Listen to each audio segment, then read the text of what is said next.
Hi everyone! Andito kami ngayon sa Top Cebu for the very first time. Kasama namin si Ate Kiona, si Kuya Manny, andun sila Sirly. Ayan, so lakas ng hangin at the moment dahil sa bagyo na uwan. Ayan siya.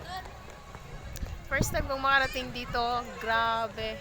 Na-amazed ako sa views. Nakikita nyo may maraming tao pa din. Kahit bumabagyo. Kanina pagdating namin ang lakas ng hangin! Ayan o. Wow! Saka napansin nyo yung kalangitan.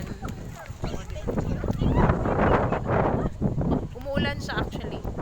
Pero ambon-ambon lang. Yes! Ayan siya, pictures. Ganda dito. Ang lamig pati. Parang feeling mo nasa Tagaytay ka. Saka yung paakyat kami kanina, nakita namin yung may mga landslides, nadaanan.